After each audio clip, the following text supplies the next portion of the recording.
Welcome to the Sowing Hope podcast. This is a show all about implanting hope in our hearts. I'm Bill Snyder, joined by my friend Ann DeSantis. We're glad you're here for our uplifting conversation about faith and how it sustains our hearts through all the seasons of life. Thanks for walking with us. And hello, everybody, and welcome to the Sowing Hope podcast. I am Bill Snyder. It is wonderful to be with you, and as you can see, I'm always joined by my good friend Ann DeSantis here on the Sowing Hope podcast, so thank you for tuning in and being with us. And we're on part, I believe, 8 of the series on the Synod. We took a break for a couple of weeks, and then we had a guest on, so we're going to finish out this series, this 10-part series, Ann, but I'm excited to be with you and be once again sharing faith here on Sowing Hope. I am too. And even though we've had some breaks in between, I believe we both feel it's important for us to finish this one because the Synod is really a 2-year process that started in October of 2021 and it ends next year. And it's this whole awareness of walking with the church in a very universal way, that we're coming together to listen, to learn, and also to take the things that we know that are good about what the church is doing and do them even better and continue to do those, but also look at those areas for improvement and how we can be a better church all the way around. So it's just a joy to be able to discuss this with you, Bill. Oh, I agree. Yeah, absolutely. And, today we're going to be talking about a topic that, neither one of us have a ton of experience with because we're not pastors, but we're going to be talking about what makes a good pastor, and I guess that'll be through our eyes, folks, right? That's going to come through our experience. But Ann and I have zero experience being pastors. I've worked in a church for a period of time as a youth minister for about 10 years of my professional career, but in no way, shape, or form was I a pastor. So we just have to hear it through our perspective today, and our experience working in and around the church. I mean, obviously, we're in this professionally, have been for a long time. So we're gonna share our thoughts with you. So, Ann, any thoughts to kick that off? Well, the first thought is just to give a little bit of a recap again about what the Synod is and who started it. Obviously, most people who are aware of what's happening in the church is that our Holy Father decided to bring the Synod about. And the whole idea is to really try to engage those people who have walked away from the church for one reason or another, open those doors up and say, welcome back. We want to listen to you. We want to improve. We want to be there for you. We want to be the field hospital that we're supposed to be, right? And caring about those people that God has given us that are in our own communities. And I think we both know that so many people have walked away from the Catholic Church, and there's all kinds of reasons why that happens. And so part of the reason why this Synod came about was to bring about kind of a revival, I guess. And you can learn more about it by going to Synod VA. That's synod.va. And it says right on the homepage, let's walk together as a church with the Holy Spirit. And I think the point is that we're keeping our ears open, our hearts open to what we learn from others. And the church did something called the DMI, that's the Disciple Maker Index survey that went out to Catholics all over the world. And I believe the last time that I read was that I think about 500,000 people or so took the survey. And so they learned so much about those areas of where people are exceeding, where the church is exceeding, and where we need to try a little bit harder. And what they learned was that one of the biggest reasons why people feel good or not so good about their parish community is the pastor himself and his leadership. So with that said, Bill, I didn't know if you had any comments on what does it take to be a good pastor in your experience? It's a loaded question because, again, I'm not a pastor.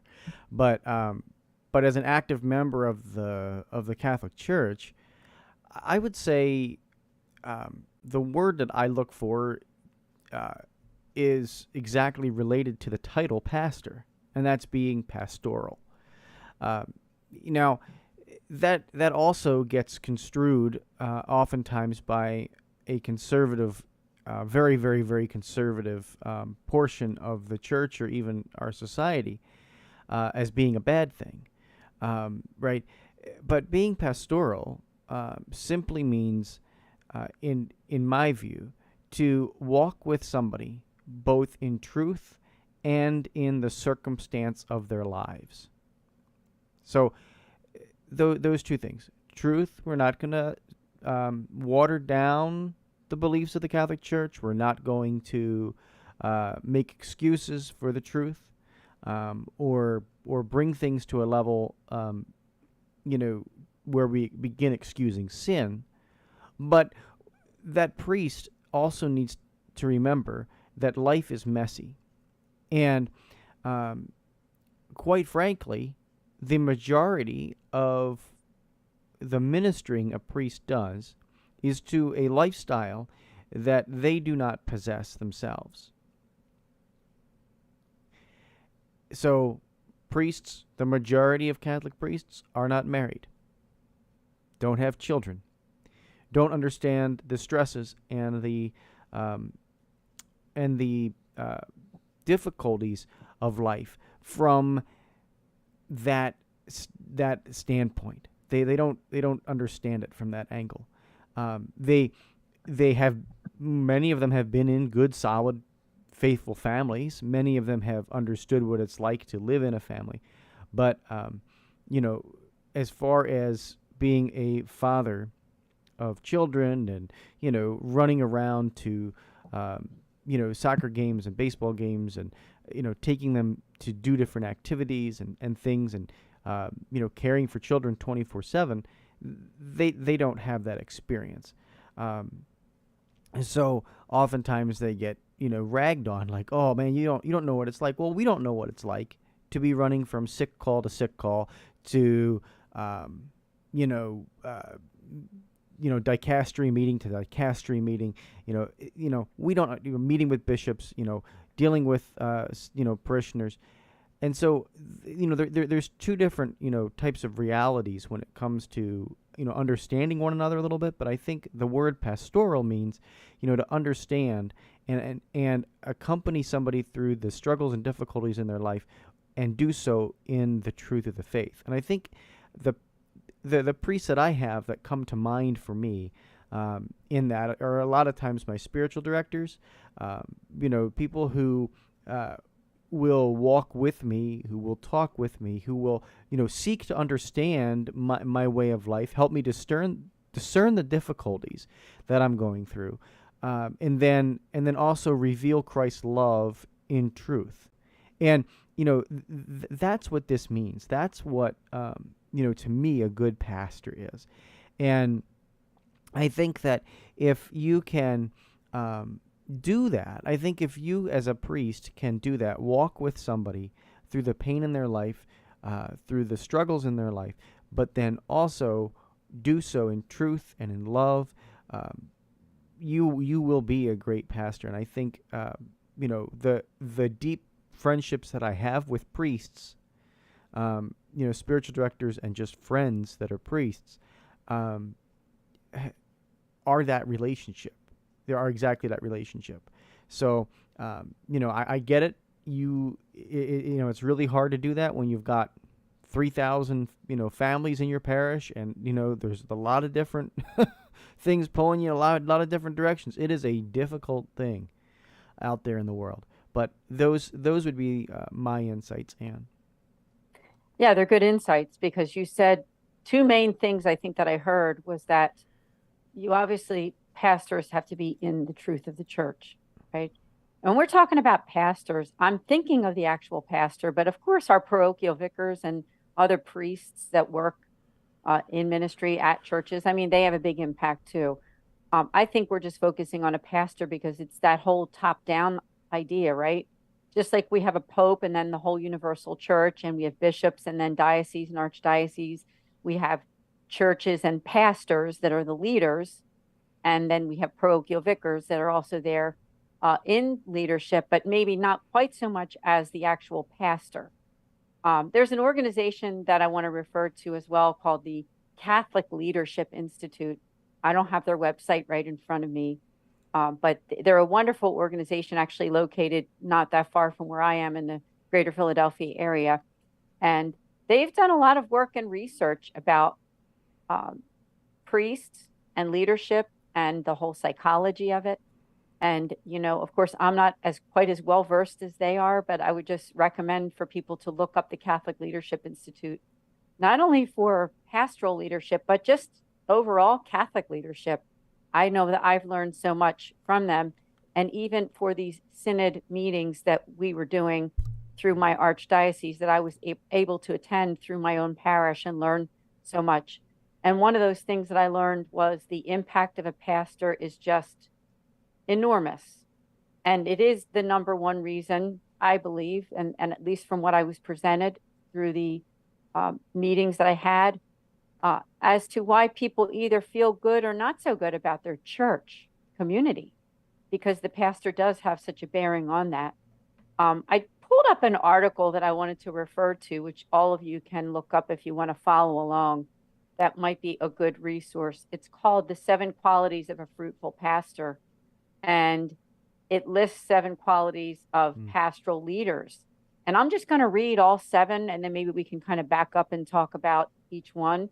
But they are being discipled, invested, relational, accountable, discerning, surrendered, empowering. So that's just some. And I would just say, look up that article if you have a chance. One of the things I think that is very important with a pastor, you don't always see this in pastoral life, but when a priest has a friendly demeanor toward his parishioners, and as Bill said, staying within the truth, we're not talking about just being this nice, friendly, funny priest, but a priest that also knows and loves his Catholic faith. When those two things can come together, I think it really makes for a successful parish. Now, of course, it has to have those other areas that I just discussed, right? There's also areas such as being discipled, invested, being relational. That's important, as I just said, but also accountable and discerning, surrendered and empowered. So let's just start out. I'll just read one of them. It says, discipled is first and foremost, a fruitful pastor leader must be a disciple, one who has an encounter with Jesus and intentionally chooses to follow him in the midst of the church. The discipleship process can not be understood from the outside. Fruitful pastoral leaders understand the spiritual journey toward discipleship and know how to help others and entrust their lives to Jesus. So, can you imagine if your pastor wasn't a disciple of Jesus? Unfortunately, it does happen. I hate to say that, but he's got to be discipled. Yeah. So let's just talk about that, Bill. Yeah, absolutely. I think that's a really good, insight too, Anne, because when we look at discipleship, you just mentioned it, that some priests, are doing it for status maybe, or they're doing it, they join the priesthood for some, worldly status or some reason other than being a disciple of Jesus Christ. And, I think we want to remember that the words of Pope Francis, too, that a pastor should smell like the sheep, right? That it should be close to the people that he's ministering. And in order to be a disciple of Jesus, Jesus was close to everyone, that he ministered. He was a hands-on person.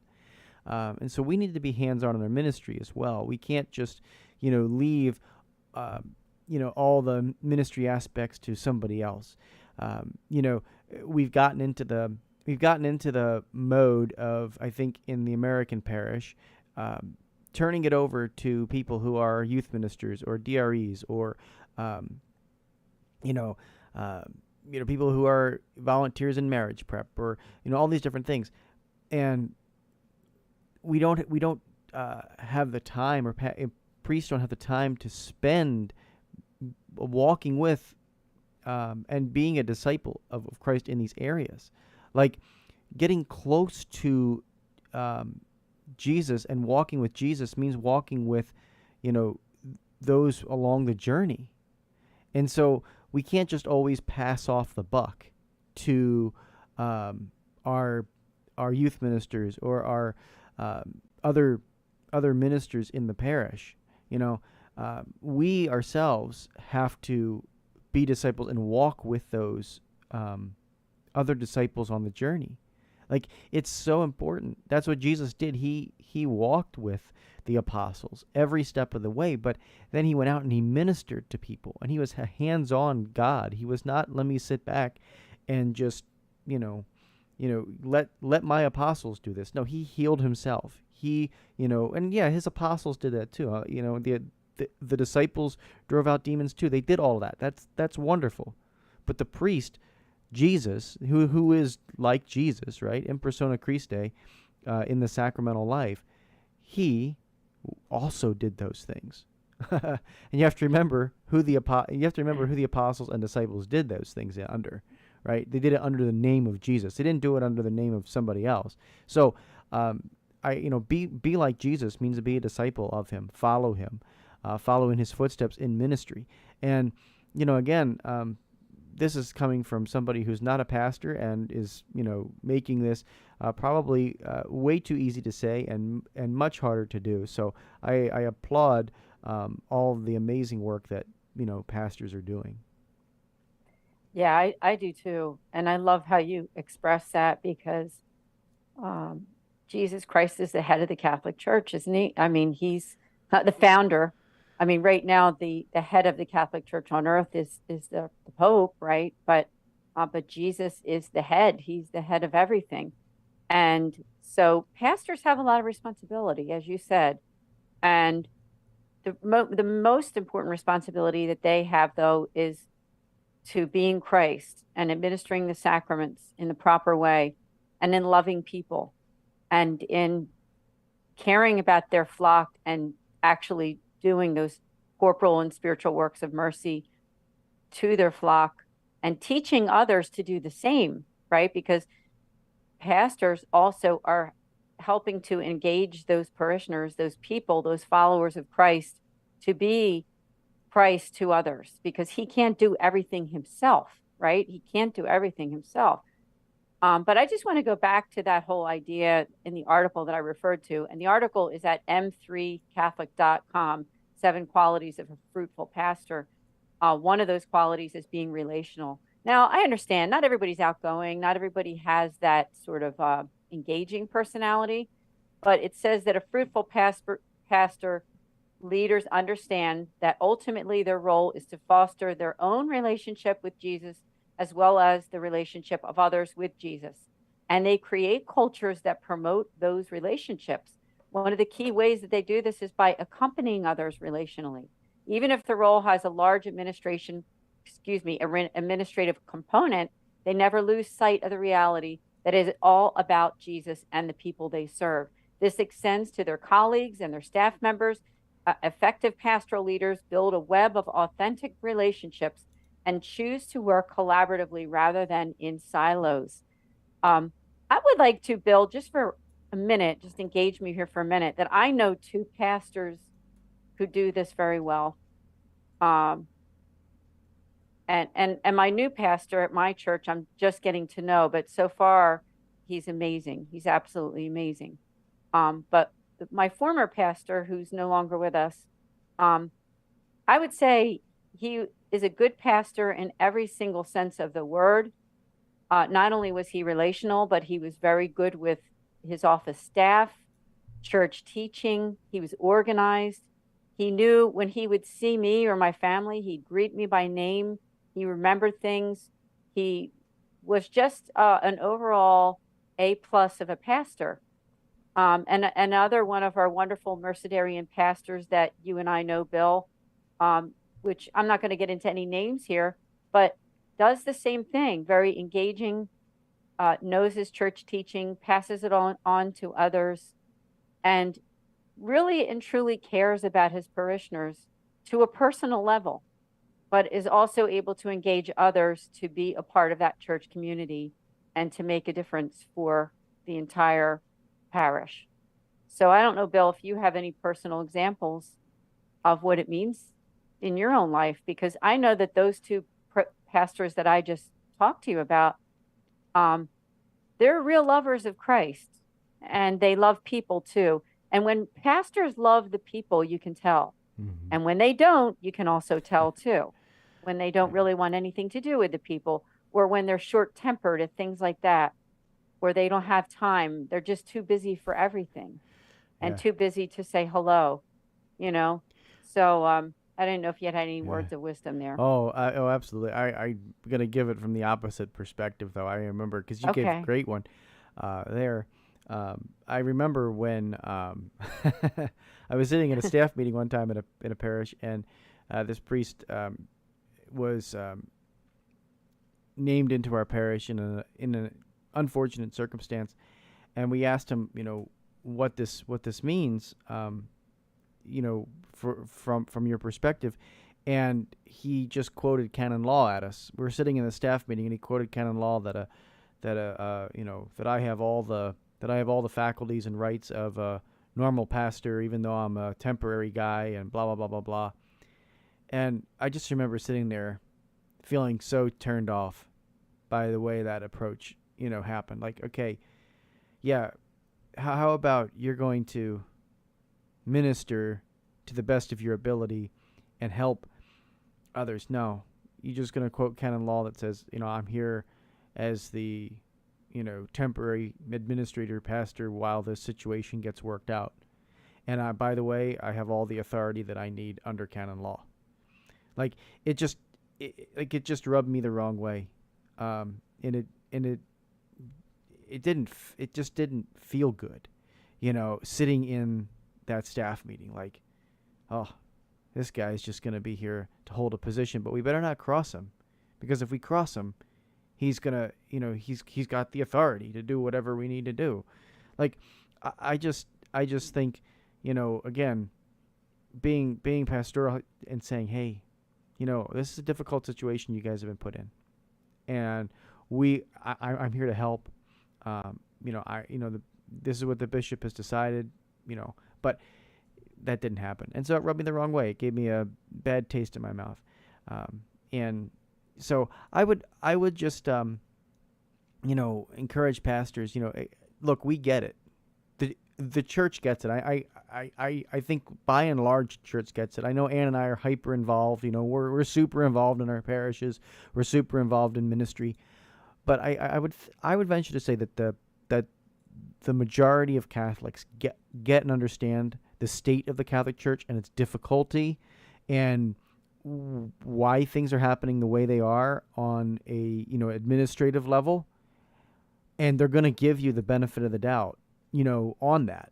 They are, but you've still got to be kind. You still have to be pastoral, and you still have to say, hey, I'm here with you. I am in the trenches with you, to your parish staff, versus a top-down, legislative approach to your ministry. So I hope that maybe fills it in a little bit. But yeah, be relational. Be relational. Walk with people. And go to a ball game every once in a while. Go to a baseball game with your parishioner every once in a while. Yeah. Well said, Bill. I mean, working with the Catholic Church, whether you are a priest, a pastor, a layperson, whoever, it's a human job, right? So I'm going to just say this. If somebody doesn't like people and you don't care really that much about people, just you care more about the rules and the regulations, like Bill just said, honestly, I don't think that being involved in any kind of ministry is for you, because it is a people job either way. I mean, you can't get around it. It's not just, as Bill said, knowing your canon law and rules and regulations and just business. When you hear pastors being referred to as a good businessman, I get it, or a good business person, however you want to word. We know that there's that money side of everything, right? There's the financial aspects of everything, but it's really, it should be a small portion of what they do, even though we know that it's a lot more than that. I have so much empathy for them for all of the work that they have to do administratively. But let's face it, it is a people job. And we're there for the salvation of souls, but not just the salvation of souls for our own soul, too, right? Mm. I think if we miss that part, we've missed it all, because we all are, nobody's there yet. Nobody's in heaven yet. We're all a work in progress.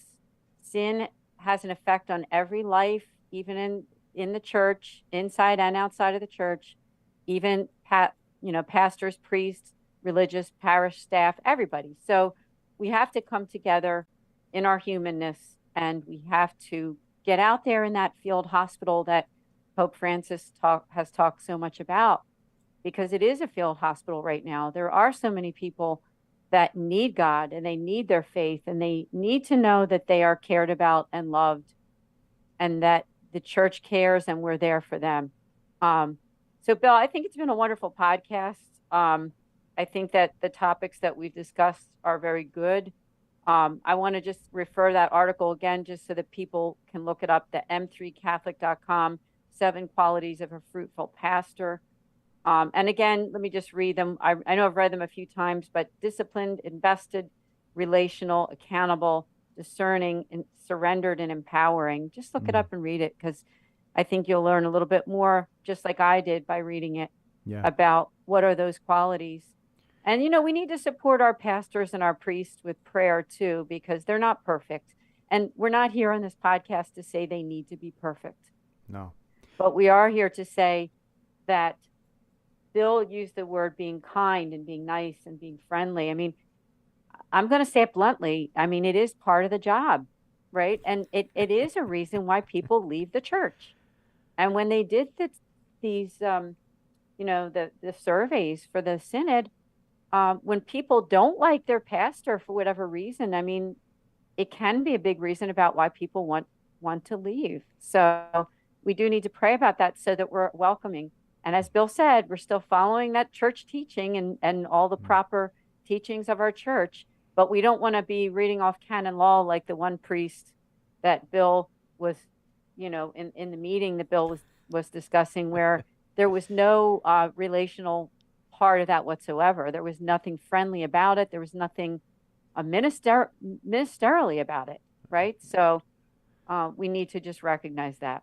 Bill, thanks so much for everything with this podcast. Oh, absolutely. And I think this is again, it's a beautiful topic. It's a difficult topic. Again, I think, to touch on, is we're not pastors. But hopefully you got a little something from our eyes of being around the church and being involved in the church, working for the church, like we do. And again, encourage, I just close with this, and I think it's a, maybe good analogy to close with. You remember when, Moses, was fighting the battle, and Aaron and Hur were holding the hands up of Moses. That's what we have to be. That's what the laity has to be for our priests, right? We have to be the ones that hold up, our priests' hands, so that they can do the great work of God, and help us win the battle, and to help the church win the battles that they are currently facing. So support your priests, support them, right? Have them over for dinner, and even if they tell you they're too busy 25 times, invite them on the 26th time, because they may just need that dinner away from the hustle and the bustle of their busy lives. They need the encounter with us in a non-sacramental environment too. So yeah, Anne, I appreciate all that you do for this, and it's a great episode, and we'll finish it off. Why don't you tell people what the next couple of topics that we're planning on discussing are, if you have. I don't know, do you have them in front of you? I know we were talking Yes, earlier. I'm pulling them up right now, Bill. We're very human on this Yeah, podcast, we aren't are. we? Yes, we are. And it's good though. It's a good thing. It is. So The next couple topics are Episode 9 will be outreach to the marginalized at the parish level. And number 10, our last one, is being an inviting community. Oh, beautiful. And all about this synod. And then we'll have our 10 parts. We also want to just call you to our Patchwork Heart Ministry YouTube channel and go to the playlist for the synod and share it with your church community, because we're doing this whole series to educate people on this synod and what we should do to be a more inviting community of faith. Yes. And one more thing, just since we made the announcement last week on Facebook, we'll make it here, right? That we're going to be doing a Eucharistic summit as well, right? And that will be December 6th, 7th, and 8th. So go to our website, patchworkheart.org or patchworkheartradio.org. Sign up for the newsletter over there and sign up for the Eucharistic Summit. So I know that that's being blasted all over our Facebooks, all over social media, the sign up form. So go sign up for it. And we will, it's completely free. There's no charge. So please sign up. We have amazing speakers already lined up that are going to be coming to join us for these 15-minute talks on these 3 nights. So check it out, and we do appreciate you all tuning in. But until next time, from all of us here at Patchwork Heart Ministry, my name is Bill Snyder, and DeSantis is right there. May God bless you, your families, keep beating to your Catholic heart and sowing hope into broken hearts.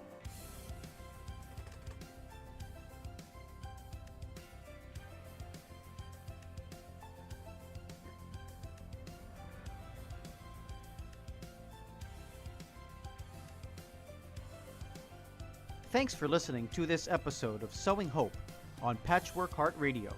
For more information about this podcast and our ministries, visit our websites, patchworkheart.org and andesantis.com.